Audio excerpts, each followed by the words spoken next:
Learning how to just compromise, being able to come to some type of agreement and decision, Definitely. being flexible. I may have an idea of, let's go purchase, a brand new car or something. And we sit and talk about it, and we may decide, sure, I need a new car, but I might not need that $80,000 new car. So we come to a Would be compromise. nice. Would be nice, but, so you have to compromise in your relationship.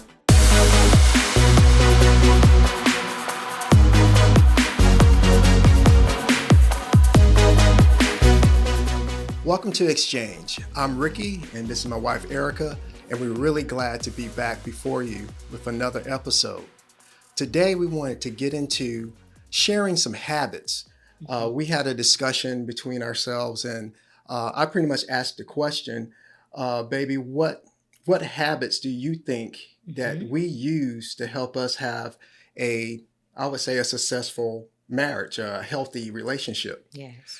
And so, as we started talking, we came up with five.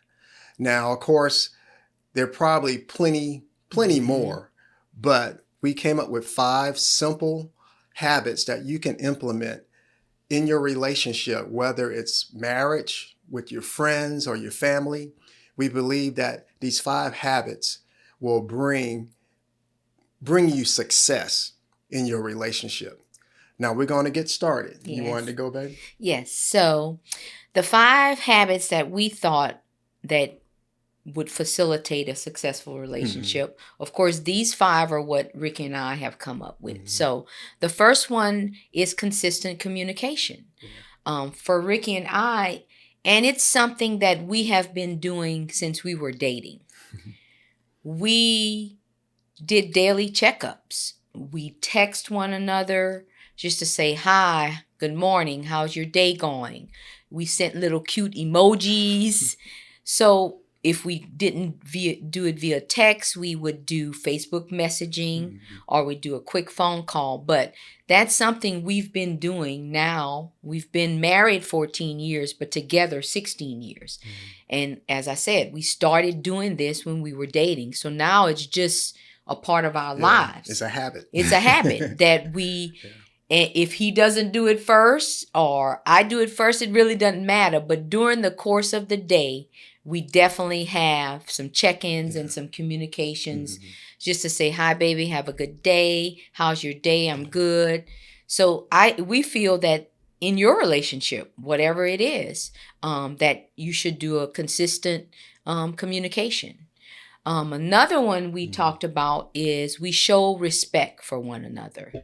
And that's something that we feel lacks a lot in relationships, whether it's a marital relationship, family relationship, friends, co-workers. This is across the board. For us in our marriage, and ever since we met, we don't yell at one another. We don't scream. We don't curse one another out. And it's true. Yes, we don't do those things. And I think that was something we set when we were dating and, kind of those things you talk about. Now, I must say, to be honest and frank, in the 16 years that Ricky and I have been together, year and a half of which we were dating, 14 married, the times where it's been intense moments of fellowship has been on my part because I have been the high-strung one, the one that's get a little more anxious and upset about things. And it has to do with my previous relationships as well and how I dealt with those things. So I had to learn in being with Ricky that he's so calm and quiet and so mild-tempered. There was no need to yell and scream and have a drag out fight about things. So we just don't do it. We communicate. We talk. I think that for me, I think it does have a lot to do with how we were raised. I was raised in a home where I saw my father and my mom get along. They always showed respect to each other. They even showed respect to us as being kids. They never treated us as we were, trouble to them or we were a nuisance. They always showed love to us, and that impacted me in terms of how I am, in terms of my personality and how I view other people. So I believe it's important to show respect to someone that you love. If you care about them, you're going to show respect. And that's whether it's my wife or my friends. I try to always implement that. I try to show everyone that I come in contact with respect. Yeah, that's good, Boo. And it, like Ricky said, we all have different backgrounds. We all were raised a different way. And, he was raised in that very mild home, whereas opposed some of us weren't raised necessarily in that. And you become conditioned to what you see or what you've experienced, but you can change it. Yes. You can always navigate those things and be willing to see how you are and then make points to change it. Yeah. Okay. You want to do the next one, baby? Well, the next one, we found out that we compromise with each other. We don't view. I would say I don't always think that I'm right or things have to be my way. It's a joint thing. Yes. We value each other's opinion. So when we have discussions or something as simple as going out to dinner, trying to pick a restaurant, I may have an idea. She may have an idea where she wants to go, but we talk about it and we compromise. Sometimes I'll say, we'll go to where you want to go. And sometimes you'll say, no, baby, you pick. I'll go wherever you want to go. Right. But learning how to just compromise, being able to come to some type of agreement and decision, Definitely. being flexible. Right. And keeping an open mind. I mean, you have to be flexible, and that's in anything you're trying to make a decision about, or you feel like, well, I may have an idea of, let's go purchase, a brand new car or something. And we sit and talk about it, and we may decide, sure, I need a new car, but I might not need that $80,000 new car. Right. So we come to a compromise. Would be nice, but so you have to compromise in your relationships. I mean, it could be simple things. It doesn't have to be always big purchases, or like Ricky said, it could be going out, or it could be deciding, what are we going to do today? You wake up and one person may want to go and walk on the park. The other one may be no, baby, let's just stay home and catch up on some Hulu series, which we do a lot. So all those things are compromised, and it works in a marriage the same way to work in any relationship. You know? Another one we came up with, we value our commonality and diversity. So Ricky and I, we're a hodgepodge of diversity. And it's in a lot of areas. It's in our personal interests. It's in our hobbies. It's in our cultural. It's in our life experiences. For example, I'm from Louisiana. Woo woo. Hi, my Louisiana people. So, as you know, or you may not know, Louisiana is a culture all on its own. It has its own food, gumbo, crawfish, etouffee, boudin, crackling. I love it.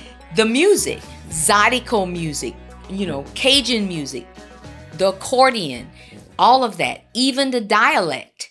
It has its own culture. So when I met Ricky, he had never been to Louisiana. Our first time going to meet my parents, he was like, wow, he had never eaten boudin and crackling. And now he's hooked. So when we go now, he's hooked. We have to go get boudin and crackling. Actually, glad we don't live there. Right, exactly. But those types of things, were differences, but we value that. And now he enjoys those types of things. And it's fascinating. I mean, right. I just love hearing about the culture and the events and various things that you grew up going to. I just think that it's, I just love learning about other people and other cultures. It's just fascinating to me. So what would you say something, of course, that's something, we have tons of them, y'all. Mhm. That's just one of them on my side. What would you say there would be something that we were different, but yet we found the ability to merge those things and learn about those things and partake in it pretty much? Right. I would say one thing that comes to mind is that I've always been a fan of drag racing. Not that I personally do it, but growing up as a kid, that was something that me and my father would do. We would go to the local drag strip and watch the races. And so it's something that I just enjoy. So being able to get married, and I explained that to her, and she wasn't like, though it would have been okay, she wasn't like, well, that's your thing, you just go do it. She decided that, that sounds fun, 'cause I like cars too, but I never really been to a drag race. Okay. So she actually would come to the races with me, and we would have a good time. And she actually learned to really enjoy it. The sound is, I mean, it's an experience unlike anything. I mean, television just doesn't do it justice. You really do have to actually go to a live event to really appreciate it. But you tagged along and came. And I can say the same thing when it comes to football. Though you knew of football, you didn't really have any knowledge of it in terms of how the game is played, the rules and various things. I thought it was funny because you didn't really understand, like, what's a first down? Right. What's a touchdown? But you wanted to learn. And that was a way that we were able to really bond. It was another bonding activity for us. So in your relationships, those are things you can do and make your relationship successful. You don't always have to always do what you want to do. Right. Always go where you want to go or experience what you want to experience. A good example of that, like my best friend, she is from Trinidad and she wanted me to be exposed to soca.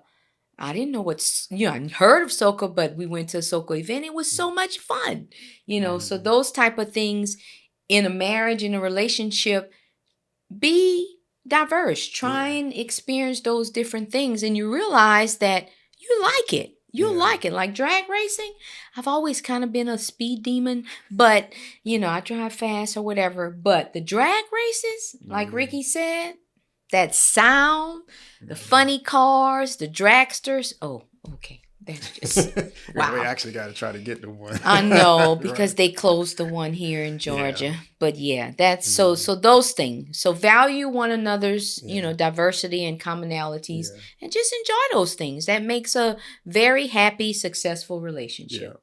Yeah, it does. So we have one more point. And that would be use affirming words and touch to express love for one another. This is something Ricky and I have been doing and we continue to do. For example, before I leave to go to work, I wake up very early for work. I'll kiss Ricky, and tell him, have a good day. Hopefully he goes back to sleep because I'm up so early. Right. Or if we're just in the house together and Ricky leaves, he'll come over and say, love you, baby. We kiss each other, hug each other when we come home from work. If I get home before him, when he comes in, it's just like a natural thing we do. How was your day? We hug each other. We greet each other. We kiss each other. So those type of things you can do in your regular relationship. We hold hands in public, public display of affection. Of course, it depends on the relationship, but it's just those ways to affirm your relationship. And I would say you can grow into that. I never considered myself to be, how you say, a touchy-feely type of person, and it was different. But I knew that in order to affirm our relationship, I knew that was something that was important to Erica. She would immediately reach out and grab my hand. So I recognized that that's important to her because I love her I want her to feel love. So I have to learn her love language. Mm-hmm. I can't decide that I'm going to love her the way I just want to love her, because that may not communicate well to her. But being able to recognize that she likes touch, she likes holding hands. So I have to get used to holding her hand. And now I've grown so accustomed to it that it's just natural. When we go out, I make sure I open the door for her, and the moment we get out of the car, I'll just stick my hand out and she places her hand in my hand, and it's just natural. But that touch just reaffirms our love for each other and allows her to feel love in the way that she needs it. Exactly. And as we mentioned, this is for a broad arena of relationships. Right. Like me and my sister, we talk all the time on the phone, and we have learned to tell each other we love you. Or even she and I, we text each other and we send little emojis, have a great day, love you. You know, so it doesn't just have to be in a marital relationship, in a relationship with your boyfriend, girlfriend. Try and practice or create those habits that will make a successful relationship. Irregardless if it's your spouse, your mom, your dad, your sister, your brother, your best friend, your best buddy, your boss. All of these things can work to make your relationship successful. It works for us, and I love it. Well, that was our 5 habits that we wanted to share from our lives that we believe you can apply to your relationships, whether marriage, your friendships, family, doesn't really matter. But believe that these 5 different habits can really help you develop and maintain a successful relationship. Yes, definitely. So thank you guys. Thank you for joining us today. We really appreciate you listening in. We appreciate you sharing, liking. Please subscribe and please share. Share with others. Share with your friends. Share with your family, whomever. We look forward to having more content in different arenas of life, relationship, fitness, cooking. We're going to try and do a little bit of everything. So we hope to see you next time and have a blessed day. Love you guys. Love y'all. Take care.